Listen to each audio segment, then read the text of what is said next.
Halo semuanya, selamat datang di sesi bedah materi kita kali ini. Hari ini, kita bakal ngebahas sesuatu yang sejujurnya merupakan lompatan gede banget di dunia web development. Kita akan mengupas tuntas soal abstraksi infrastruktur dari Laravel Cloud yang canggihnya luar biasa. Ini bukan sekedar tempat hosting biasa ya, ini adalah ekosistem yang benar-benar ngambil alih semua kerumitan server. Jadi, kalian bisa fokus 100% cuma ke nulis kode aja.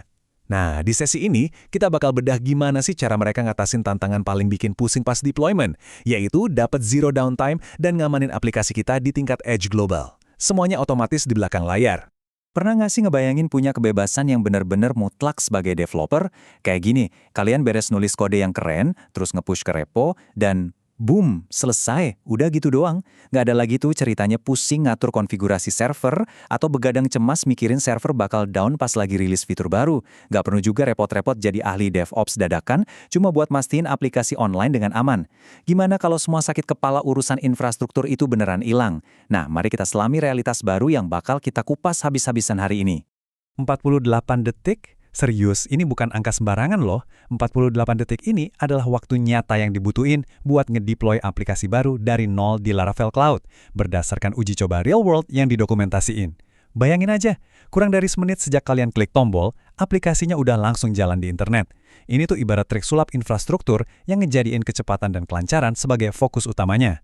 Dan di sepanjang eksplorasi kita hari ini, saya bakal tunjukin persis gimana mereka ngelakuin trik sulap ini. Oke, jadi begini peta jalan kita hari ini. Pertama, kita bahas pengalaman developer. Terus kita masuk ke mekanika krusial soal deployment zero downtime. Ketiga, kita lihat cara pintar platform ini ngatur scaling dan hibernasi. Habis itu, kita bahas jaringan Cloud Edge, dan yang terakhir kita kupas soal sumber daya yang terkelola penuh.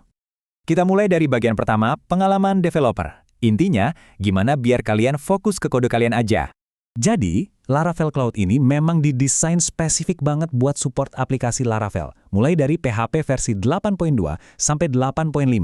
Dan kalian nggak perlu ngubah arsitektur aplikasi sama sekali. Poin pentingnya ada di sini nih, kalian nggak butuh pengalaman ngelola server, sama sekali, nol. Proses kalian sebagai developer itu disederhanain se-ekstrim mungkin. Kalian cukup konekin repo GitHub, pilih region server fisiknya, katakanlah US East Ohio, biar latensinya paling oke buat user kalian, lalu yaudah, biarin platformnya yang kerja keras. Semuanya jalan otomatis tanpa kalian harus repot. Lanjut ke bagian kedua. Deployment zero downtime. Bener-bener rilis tanpa jeda. Nah, ini dia momen krusialnya. Pas update terbaru mau didorong ke trafik yang lagi live. Prosesnya ini dengan brilian ngegambarin apa yang suka saya sebut sebagai peralihan kasat mata. Di langkah 1 dan 2, Laravel Cloud itu nyiapin environment dan eksekusi semua perintah build kayak Composer install di belakang layar. Selagi ini proses jalan, server lama kalian itu masih terus ngelayanin user dengan normal. Terus, di langkah 3, router infrastrukturnya langsung nge-switch traffic secara instan ke sistem baru yang udah siap 100%. Jadinya, user nggak bakal sadar sama sekali kalau lagi ada upgrade gede-gedean di balik layar. Masuk ke bagian ketiga, scaling dan hibernasi. Gimana caranya platform ini nanganin beban traffic yang naik turun? Kalau aplikasi udah live, traffic kan bisa fluktuatif banget ya. Kadang sepi, kadang rame banget. Nah, poin krusialnya ada di fleksibilitas komputasi ini. Kalian bisa ngatur batasan auto-scaling kalian sendiri. Misalnya nih, kalian set minimal 2 replika buat nanganin traffic normal sehari-hari. Terus, misal konten kalian tiba-tiba viral, sistem bakal ngizinin replikanya meroket sampai batas maksimal katakanlah 7 replika. Yang paling bikin lega, kalian punya jaminan kalau sistem bakal nanganin lonjakan itu tanpa ngadat. Tapi, kalian cuma bayar ke 7 replika tadi pas lagi bener-bener dipakai. Kalau lagi sepi, ya nggak bayar server sebanyak itu. Fair banget kan? Coba kita bandingin metrik pas lagi aktif sama pas lagi mode hibernasi. Bayangin kalian punya satu proyek hobi. Kalau aplikasi hobi kalian itu nggak dapat request HTTP sama sekali selama 1 menit penuh, aplikasinya bakal otomatis masuk ke mode hibernasi. Di titik ini, penggunaan komputasinya benar-benar nol. Kalian nggak buang-buang duit pas aplikasinya lagi tidur. Tapi, begitu ada user nyasar atau masuk ke situs kalian, aplikasinya langsung bangun lagi cuma dalam hitungan beberapa ratus milidetik. Benar-benar cepat, efisien, dan yang pasti super hemat biaya. Kita geser ke bagian 4, jaringan Cloud Edge, keamanan yang skalanya udah global. Sekarang, coba kita zoom out sedikit. Dari yang tadinya ngomongin server atau klaster individual, kita lihat perimeter global yang lindungin aplikasi kalian. Istilahnya, jaringan Cloud Edge. Gampangnya, ini tuh kayak perisai tak kasat mata, sekaligus pendorong kecepatan roket yang ngebungkus tiap aplikasi di Laravel Cloud. Berkat kerjasama yang solid sama Cloudflare, aplikasi kalian nggak cuma diam di satu server di Ohio doang. Aplikasi kalian diproteksi dan di-cache secara proaktif di jaringan yang tersebar di seluruh dunia. Mari kita perteli fitur keamanan mutakhir ini satu persatu. Dan ingat ya, semua manfaat Edge ini jalan otomatis di level infrastruktur. Kalian beneran nggak usah ngangkat jari sama sekali. Trafik yang masuk langsung diamankan pakai perlindungan DDoS. Aset-aset web kalian disajiin secepat kilat berkat CDN Edge Caching. Komunikasinya juga otomatis terenkripsi karena tiap aplikasi langsung dapat sertifikat TLS yang bisa perpanjang sendiri. Terus yang terakhir, ada load balancing otomatis yang bagi-bagi trafik masuk ke semua replika aktif kalian. Semua ini di-manage penuh buat mastiin keamanan tingkat dewa dan zero downtime. Keren banget kan? Sampailah kita di bagian kelima, sumber daya terkelola penuh. Fokus ke database dan cache kalian. Pastinya aplikasi web itu nggak cuma urusan server web doang kan?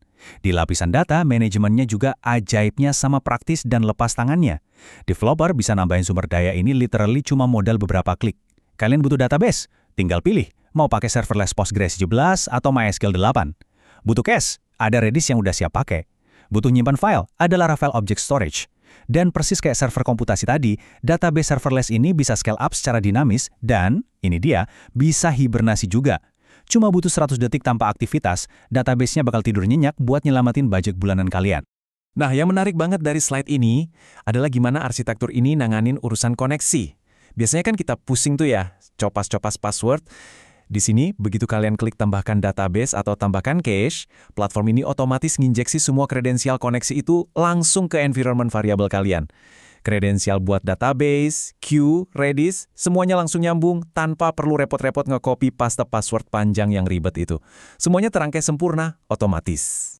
Ada satu kutipan langsung dari dokumentasinya yang menurut saya ngerangkum sempurna filosofi platform ini.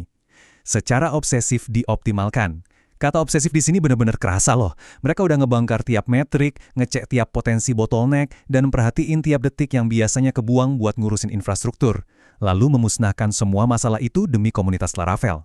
Tujuan akhirnya jelas, kebebasan murni buat para developer. Kalian ada di sini buat nulis kode yang keren, bukan buat ngurusin konfigurasi server.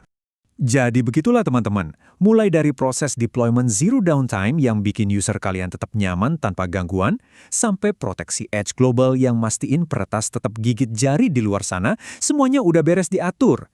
Infrastruktur kalian secara resmi udah ditangani dengan sangat brilian. Nah sekarang pertanyaan terbesarnya tersisa buat kalian nih, dengan semua beban ini udah diangkat dari pundak kalian, karya luar biasa apa yang bakal kalian bangun selanjutnya? Terima kasih udah ngikutin sesi pembahasan kita kali ini, teruslah belajar dan selamat menulis kode.